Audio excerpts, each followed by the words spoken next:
There's a lot of telltale signs I think are very important. And then kind of the after effects of that. I mean, let's just look through history. It's not very hard for a country to fall. Just to be honest. Hello, fellow bookworms and book dragons. Welcome back to Bookmarked by Brittany. My name is Brittany, and on this channel, I'm talking about books, literacy, reading culture, book culture, if it's around the realm of books and reading. I'm going to be talking about it on this channel, so if that's something you're interested in, then I highly suggest subscribe, hit that notification bell, and let's turn the page together.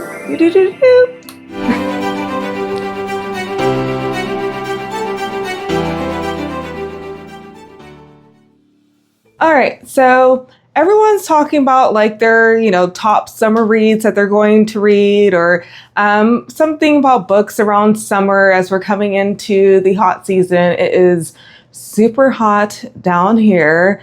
The humidity is starting to get to me. I'm not crying, you're crying. But I digress.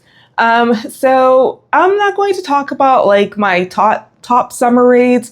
My top summer reads are going to be the books that I either need to finish, or maybe the books that are already sitting on my shelf just saying, please, Brittany, read me, read me, read me.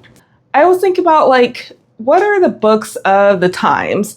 Like thinking about everything that's going on in the world right now. I'm not going to dive into politics, but yeah, I was just thinking about like, kind of what's happening around the world right now. What are some good books that kind of reflect kind of what I'm seeing, or just my own perception as well. So yeah, I want to go over some books. If you want to check them out and see if you can find them online, or, always first go to library and your local bookstore. Support. Okay.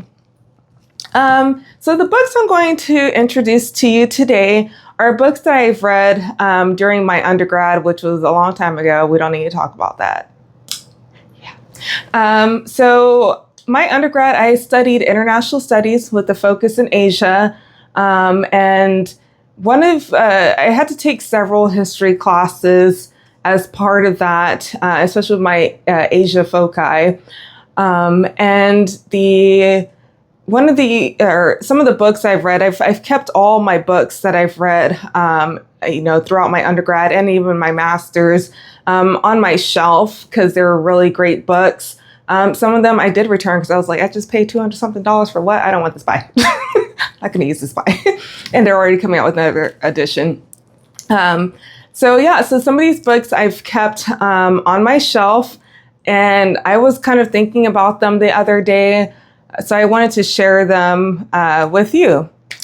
So let's see. So let's first talk about, the history classes that I pulled, or I saved these books from. They were I think one of them was like Modern China, which I think it was like 1600s to the present day.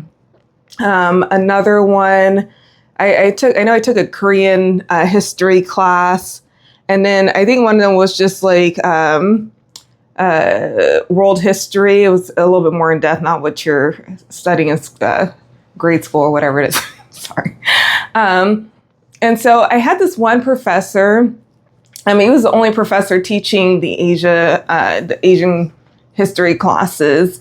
And he was this professor from Taiwan. I freaking loved him. It's like one of my favorite professors, probably my favorite. If any of my other professors are watching this, I'm just kidding. You're my favorite. For real. But yeah, this professor, he was from Taiwan, and he taught in the University of Taiwan. I will leave the university name here if I remember. But he would come to the United States as like a visiting professor, a guest professor, and he would teach these classes. And it was a small class in our little history building. It was such a beautiful building. They had like a fountain in the middle. It's kind of like an open building. But he had so much character. So it wasn't even, aside from the books, whenever he was, lecturing, and it was like less of a lecture, some kind of engaging course, but he would really act it out. I remember he had this long pointer, and he's not really pointing to the screen behind him, but he's like reenacting some of the parts of history and stuff like that. He was really a character, and I think that's why I really enjoyed reading the books more. And I'm pretty sure I was the only one reading the books because I was the only one participating in the discussion. It was basically just like in a class where it was just us, because he was like, we were talking about the book and no one else was chiming in. So anyways, one of the books we read was, hopefully I have this up high enough, Life and Death in Shanghai. This was by Nian Cheng. And yeah, this book was about a woman who lived during the Cultural Revolution. If you're unfamiliar with the Cultural Revolution, it was kind of towards the end of Mao Zedong's rule before he had passed. And so the Cultural Revolution, there was just this point in time in history where you have like these Red Guards, and they're coming through, and I mean, they're just destroying. Like, it's a cultural revolution. They're getting rid of all of China's history, their monuments, anything to do with their culture. They're destroying it, or to them, it's like a cleanse, because they saw, the dynasties as something that was has been detrimental for the people while the people were suffering. You had these dynasties that were just like, living lavishly, and they were declining over time. And I'm not going to go into the history because I can go into the history about, the fall of, the last dynasty of China and all of that. But so in this book, the Red Guards come in, who are basically just college students. They can be teenagers. Correct me if I'm wrong, they're teenagers, but I know they're college students. College-aged students that would come in, and they were seeking out all of the intellectuals, property owners and stuff, and just pretty much trying, obviously, to get rid of them.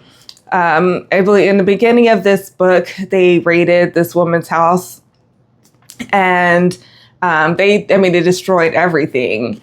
And then pretty much the entire book is just her detention in China. I can't remember how long she was detained in the Chinese prisons, but she kind of goes through her whole experience of that, and it is very surreal.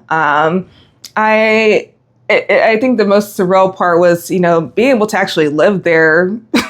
Like, after college, I lived there for 4 years in Shanghai, and this book has always kind of stuck with me. And things start off with really good intentions, but you can kind of see how things can quickly fall apart. Obviously, after Mao passed, China reopened back up to the world, and those years of starvation of the people, and detention of people, and just like the whole rat culture of like ratting on each other and all of that, really had a significant impact on the country. But they were able to grow, and I mean, they're thriving now. They're still under communist rule in some sense, but it's a very different world for them now.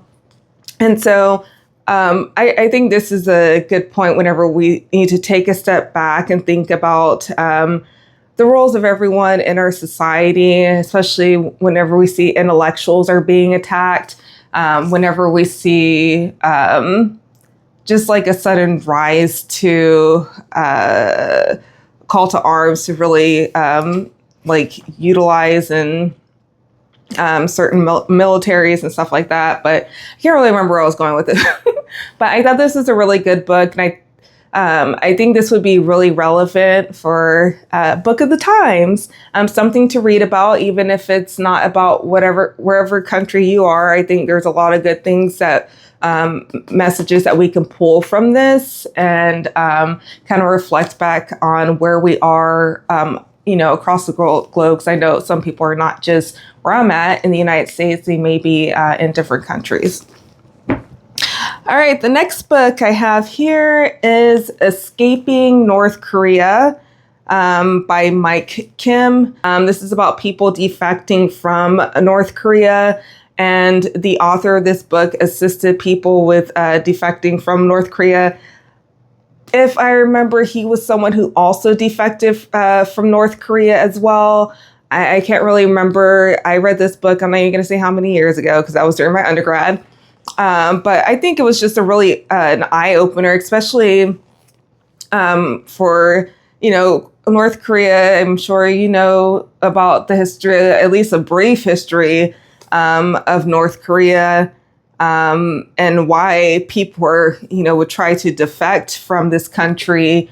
I think it highlights a lot of things about consolidation of power, the severe propaganda. There's a lot of good things. Like, even though this was, let me see, was this Kim Jong-il? I think Kim Jong-il's dad. I can't really remember. Put on here which person was the great dear leader of North Korea. But a lot of this, it's still happening around the world, and a lot of telltale signs, because this is, kind of after North Korea's been established, after World War II. So there's a lot of telltale signs I think are very important. And then kind of the after effects of that. Let's just look through history. It's not very hard for a country to fall, just to be honest. So that's another good read. Check it out. The last one I have here, I'm trying to remember which class this was. This might have been my world history class, because this is based in Indonesia. This is called Revolt in Paradise. This is by, I'm going to butcher this, Ketut Tantri. So this is based in Bali. And this is about, I believe she was an American woman that basically got stuck in the wrong place at the wrong time. It's a memoir. And so she was in Bali, and this was during World War II. So this is whenever the Japanese were occupying different areas of Southeast Asia, including Indonesia. And so this woman was in Indonesia. I believe she was vacationing. I can't remember. I should probably flip through it. It's been years, maybe even a decade since I read this book. But she was there, unfortunately, while all this was going on. And, Japan came, they occupied Indonesia. She got swept into that, and she was detained. And so her memoir is about her detention in Bali. Very eye-opening.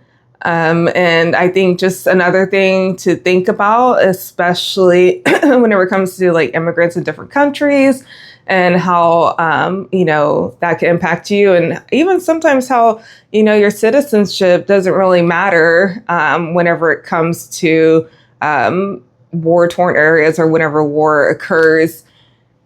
Yeah, because this woman's, her citizenship didn't matter. I thought it was a good read. I think my only critique, I remember reading this book, and I was like, I think she kind of embellished in some areas. Not in that she was lying, but just embellishing about, I guess, the way that the people, the Indonesian people treated her.